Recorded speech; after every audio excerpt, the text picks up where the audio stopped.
ஆண்டவருடைய ஆவி என்மேல் உள்ளது, ஏனெனில் அவர் எனக்கு அருள் பொழிவு செய்துள்ளார். ஏழைகளுக்கு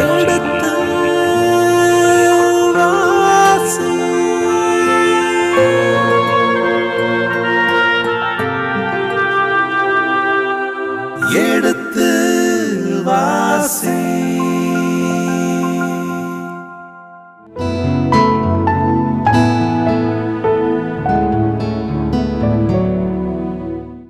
இனிய இதயங்களே, எடுத்து வாசி நிகழ்ச்சியில் ட்ரூத் புத்தகத்திற்குண்டான விவிலிய விளக்கங்களுக்கு செவிமடுத்துக் கொண்டிருக்கின்றோம்.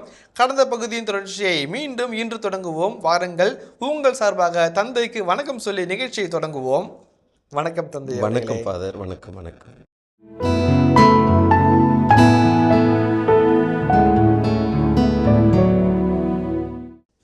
அடுத்தது பகுதியில் நாம் பார்க்குறோம், இதை நகோமி மோவாபு நாட்டில் இருந்தபோதே கேள்விப்பட்டார். இது எப்படி கேள்விப்பட்டார் நமக்கு தெரியாது. ஒருவேளை மற்ற குடும்பங்களும் வந்திருக்குமா, எப்படி தகவல் தொடர்பு கருவிகள் எப்படி நமக்கு தெரியாது. ஆனால் somehow she comes to know. நான் பிறந்த இடம், விட்டுட்டு வந்த இடம், அப்பத்தின் வீடு, பெத்லகேம், கடவுள் அந்த மக்களை இந்த வறட்சியில், இந்த ஒரு பஞ்சத்தில், கொடும் பஞ்சத்தில் அவர்களுக்கு உணவு கிடைக்க செய்கின்றார் என்ற ஒரு செய்தி அவர் கிடைக்கிறது. அந்த செய்தி தான் அடுத்த ஒரு தீர்மானம் எடுப்பதற்கு காரணமாக அமைகின்றது. பாருங்களேன், எனவே ஒரு காரணம். எனவே therefore அவர் மோவாபு நாட்டை விட்டு போக ஏற்பாடு செய்தார்.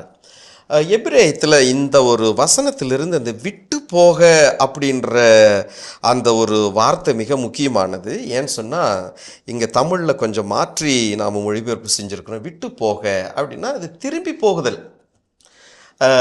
எபிரேய மொழியில் ஷுப் என்று சொல்லுவார்கள். இந்த ஷுப் என்கிற இந்த வார்த்தை பின்னால் தான் திரும்பி செல்லுதல், ஓர்ஃபாவினுடைய அந்த செயலுக்கு தான் பயன்படுத்துகிறாங்க. இதுக்கு முன்னாடி விட்டு போகுதல், நீ பலவிதமான ஒரு மொழி மாற்றம் இங்கே இருக்கிறது. என்று சொன்னால் ஒவ்வொரு மொழியுமே அதற்குரிய தனித்துவத்தோடு இருக்கிறது. நாம் அப்படி நேரடியாக இங்கே மொழிபெயர்ப்பு நாம் செய்ய முடியாது. அதனுடைய உள்ளார்ந்த அர்த்தத்தை நாம் உள்வாங்கி மக்களுக்கு புரியும் விதத்தில், அதே சமயத்தில் மூல மொழியினுடைய மாற்றம் இல்லாத வகையில் நம்ம செஞ்சுருக்கிறோம். அதுதான் சிறப்பானது. புரியுதுங்களா? இருந்தாலும் நாம் இங்கே விளக்குறையோடு போகும்போது அந்த வார்த்தையை நான் இங்கே அடிக்கோடிட்டு காட்ட விரும்புகிறேன். இதை பல கோணங்களில் நாம் இந்த வார்த்தையை நாம் பார்க்க போகிறோம். எனவே மோவாபு நாட்டை விட்டு போக செய்த இங்கே இப்போ அடுத்த ஒரு புறப்பாடு. இப்போ ஜஸ்ட் முதல் வசனத்தில் பார்த்தோம், ரூத் 1:1 அங்கே ஒரு புறப்பாடு, ஒரு டிபார்ச்சர், அப்பத்தின் வீட்டிலிருந்து புறப்பாடு.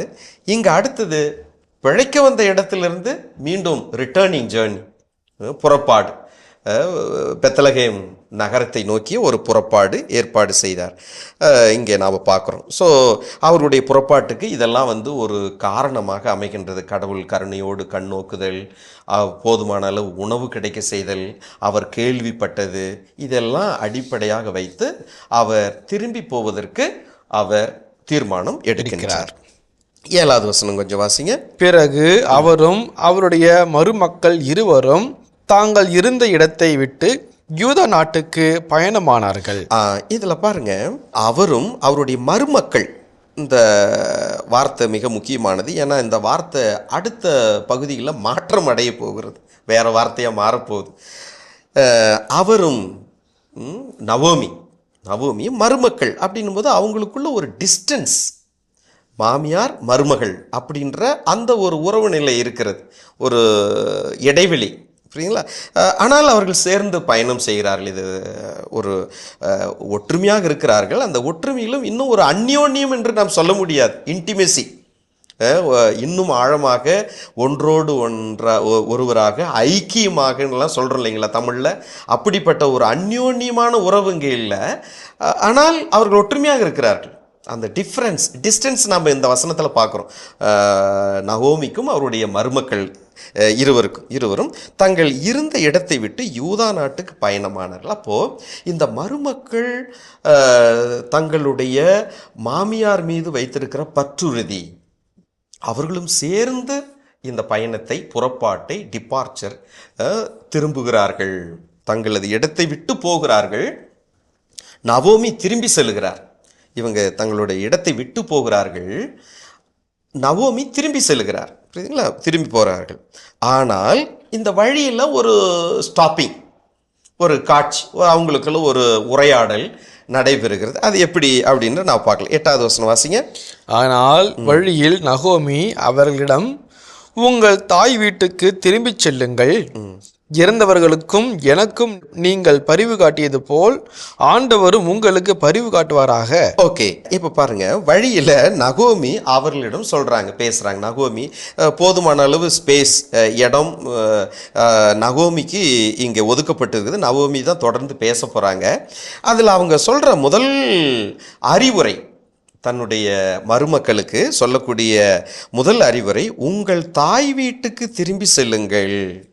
இது மிக முக்கியமான ஒன்று. ஏன்னு சொன்னால் பைபிள்லேயே, விவிலியத்திலேயே இங்கே வீட்டை தாய் வீடு என்று அழைக்கப்படுவது இந்த இடத்துல மட்டும்தான்.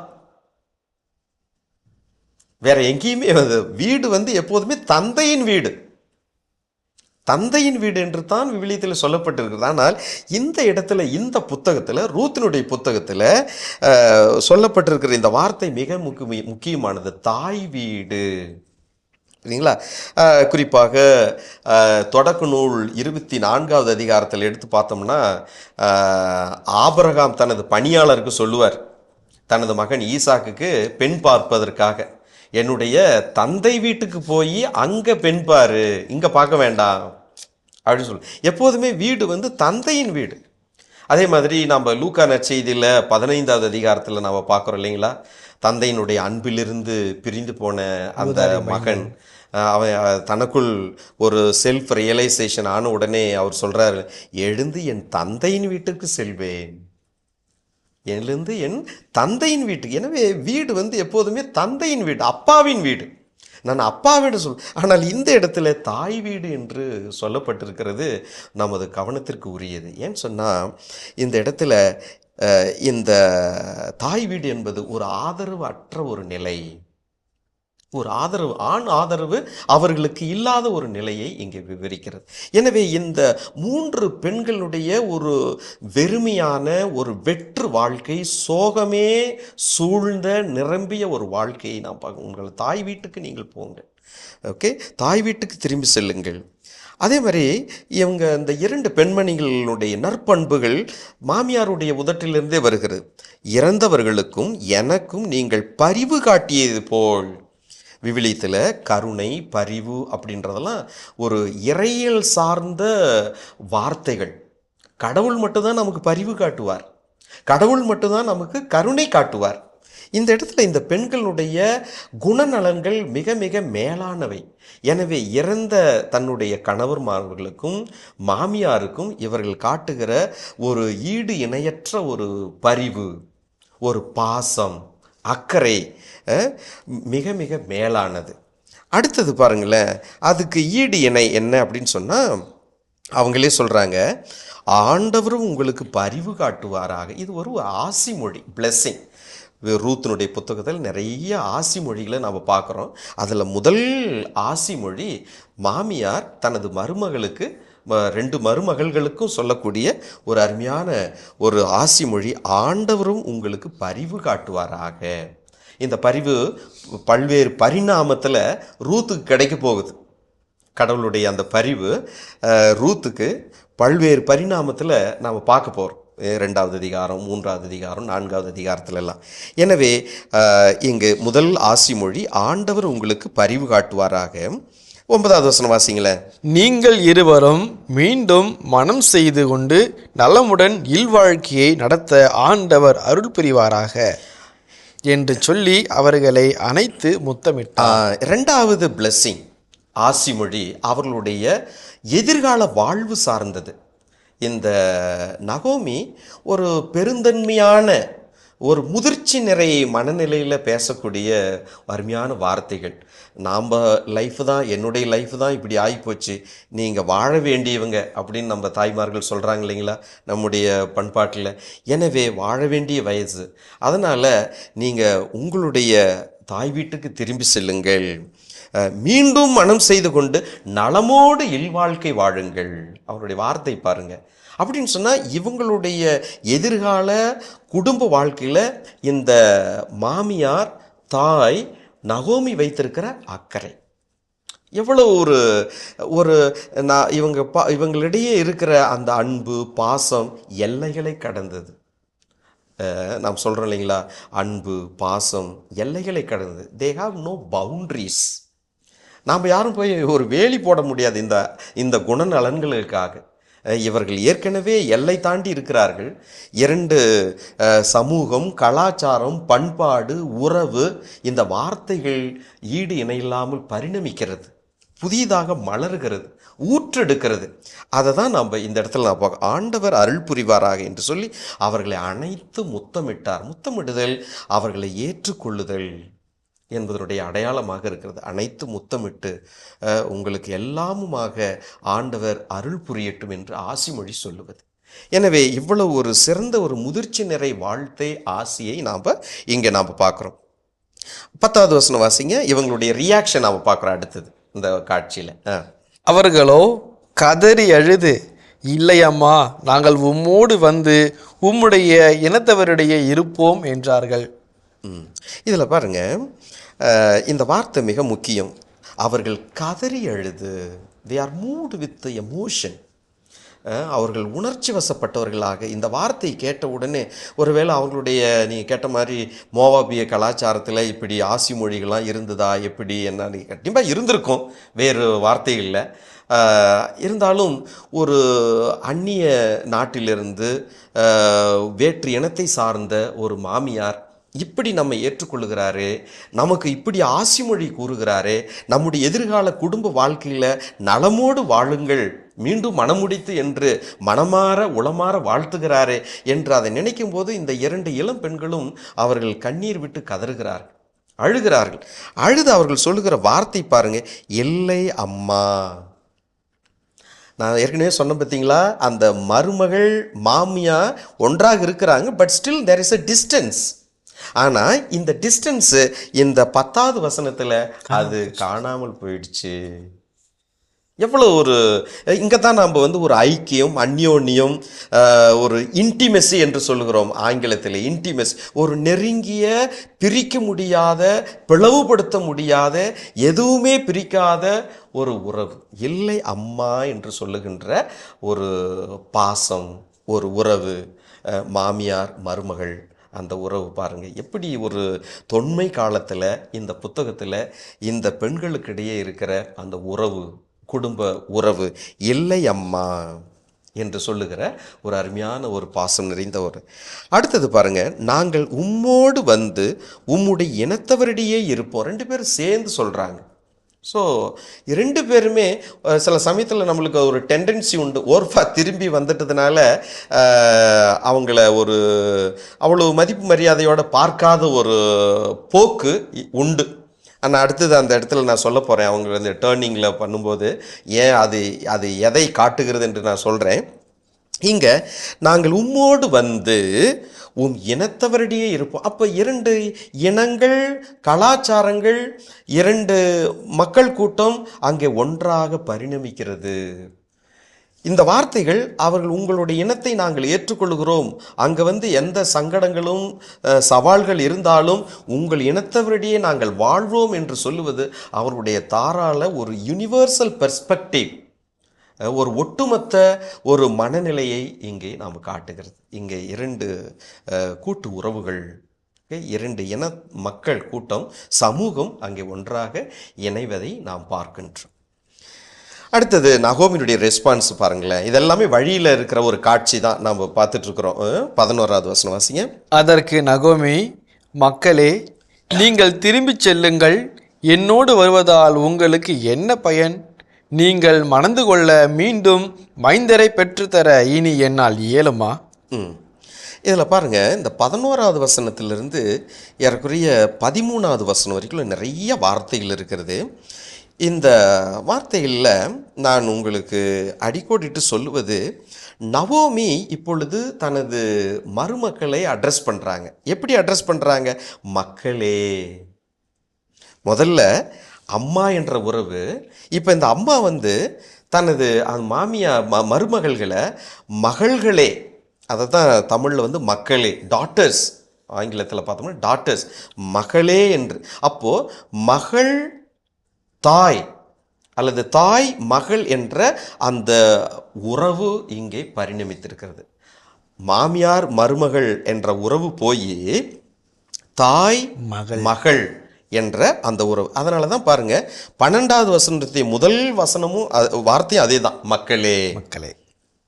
13வது வசனத்திலையும் பாருங்களேன், மக்களே வேண்டாம். எனவே இந்த 3 வசனம் 11, வசனம் 12, வசனம் 13, மூன்றிலுமே 3 முறை மகள்களே, டாட்டர்ஸ் அப்படின்னு சொல்லக்கூடிய அளவுக்கு அவருடைய அந்த உறவானது இங்கே இருக்கின்றது, புதிதாக பிறந்திருக்கிறது.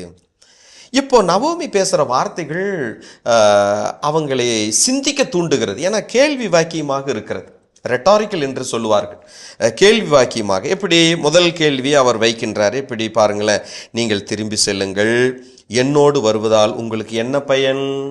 ஸோ சிந்திக்க தூண்டுது அவருடைய கேள்வி. அப்போது சிந்திக்க தூண்டுனா ஒரு தீர்மானம் எடுக்க அவர்களை உந்தி செல்லுகிறது. என்னோட வந்து உங்களுக்கு என்ன பயன், என்ன லாபம் இருக்கிறது, எனவே முடிவெடுங்க, நீங்கள் உங்கள் கையில் இருக்குது அப்படின்ற மாதிரி விடப்படுது. நீங்கள் மணந்து கொள்ள மீண்டும் மைந்தரை பெற்றுத்தர இனி என்னால் இயலுமா, யோசனை பண்ணுங்க. ஸோ 2 பேருமே இளவர்கள், இளம் வயதினர், கணவனை இழந்தவர்கள். எனவே யோசனை பண்ணுங்க. மக்களே, மறுபடியும் என் பிள்ளைகளே திரும்பி செல்லுங்கள். அவங்க தெளிவாக சொல்கிறாங்க, திரும்பி செல்லுங்கள்.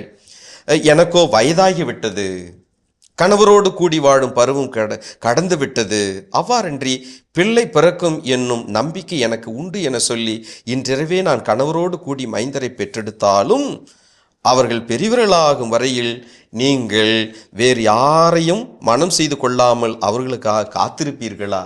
எப்படியெல்லாம் இந்த தாய் அந்த இளம் விதவைகளுக்கு சொல்ல முடியுமோ தன்னுடைய பிள்ளைகளுக்கு, மருமகளுக்கு தெளிவாக சொல்லுகிறார்கள், ஒளிவு மறைவின்றி சொல்லுகிறார்கள். அப்படின்னு சொன்னால் இந்த தாய் அந்த இளம் விதவைகள் மேல் வைத்திருக்கிற பற்றுறுதி ஒரு உண்மையான பாசம், ஒரு உண்மையான பாசம்.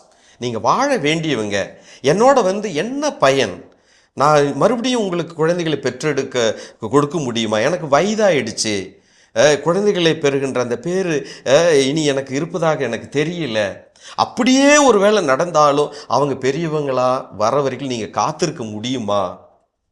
ஸோ எந்த விதத்தில் அவர்களுக்கு ஒரு கன்விக்ஷன் என்று சொல்லுகிறோமே, அப்படி அவர்களுக்கு சொல்ல முடியுமோ அந்த அளவுக்கெல்லாம் சொல்லி தீர்மானம் எடுப்பதற்கு அவர்கள் முயற்சி எடுக்கிறார்கள்.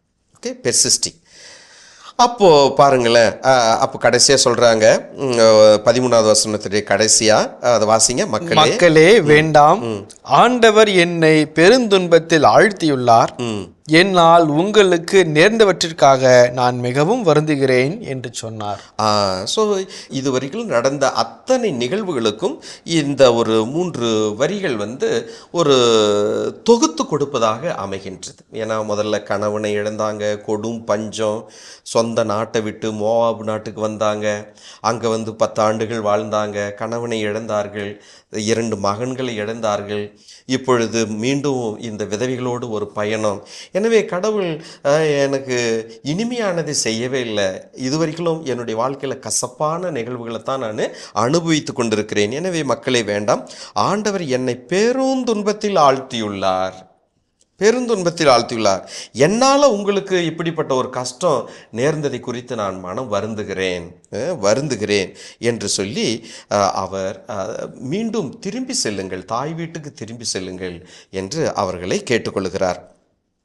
மறுபடியும் அவங்க பாருங்களேன் 14வது வசனம் வாசிங்க. அதை கேட்டு அவர்கள் மீண்டும் கதறி அழுதார்கள். பிறகு ஓர்பா தம் மாமியாருக்கு முத்தம் கொடுத்துவிட்டு திரும்பி சென்றார். அதை கேட்டு அவர்கள் மீண்டும் கதறி அழுதார்கள். ஒரே விதமான உணர்வு இங்கே 9வது வசனத்தில் நாம் பார்த்தோம், அது 10வது வசனத்தில் அவர்கள் கதறி அழுதார்கள்.